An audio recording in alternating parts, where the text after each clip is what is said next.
بسم اللہ الرحمن الرحیم۔ زندان کے اندھیروں میں کئی دن اور رات گزر جانے کے بعد ایک دن امام حسین علیہ السلام کی لاڈلی بیٹی جناب سکینہ سلام اللہ علیہا نے اپنے بھائی امام زین العابدین علیہ السلام کے پاس جا کر ایک سوال کیا۔ بھیا سجاد، آپ امام وقت ہیں اور امام وقت ہر علم سے آراستہ ہوتا ہے۔ میں آپ سے ایک سوال کرتی ہوں کہ آپ مجھے بتائیں پیاس میں کتنی منزلیں ہوتی ہیں؟ جناب سکینہ بنت الحسین کا یہ سوال سن کر بی بی زینب سلام اللہ علیہا تڑپ گئی۔ آگے بڑھ کر سکینہ کو گود میں اٹھایا، پیار کیا اور کہا کہ میری بچی، تو ایسا کیوں پوچھتی ہے؟ امام سجاد علیہ السلام نے فرمایا، پھوپھی اماں، سکینہ نے یہ سوال اپنے وقت کے امام سے کیا ہے اور مجھ پر لازم ہے کہ اس سوال کا جواب دوں۔ امام نے فرمایا، بہن سکینہ، پیاس کی کل 4 منزلیں ہوتی ہیں۔ پہلی منزل وہ ہوتی ہے جب انسان اتنا پیاسا ہو کہ اس کی آنکھوں سے دھواں دھواں سا دکھائی دے اور زمین اور آسمان کے درمیان کوئی فرق محسوس نہ ہو۔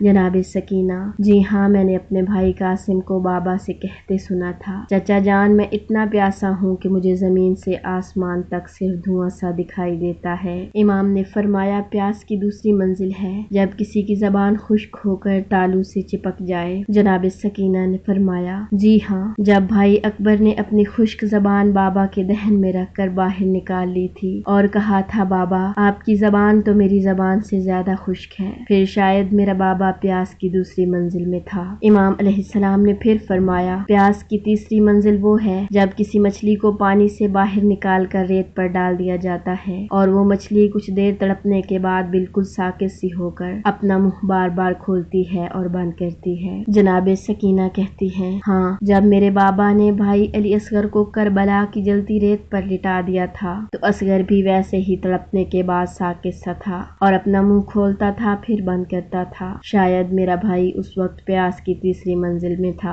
امام علیہ السلام نے پھر فرمایا، پیاس کی چوتھی اور آخری منزل وہ ہے جب انسان کے جسم کی نمی بالکل ختم ہو جاتی ہے اور اس کا گوشت ہڈیوں کو چھوڑ دیتا ہے، پھر انسان کی موت ہو جاتی ہے۔ اتنا سن کر جناب سکینہ نے اپنے ہاتھوں کو امام کے آگے کیا اور کہا، بھائی سجاد، میں شاید پیاس کی آخری منزل میں ہوں۔ دیکھو، میرے جسم کے گوشت نے ہڈیوں کا ساتھ چھوڑ دیا ہے اور میں عنقریب اپنے بابا کے پاس جانے والی ہوں۔ بی بی سکینہ کے یہ الفاظ سن کر قید خانے میں ایک کوہرام برپا ہو گیا۔ ہائے سکینہ بنت الحسین سلام اللہ علیہا، ہائے سکینہ، ہائے پیار۔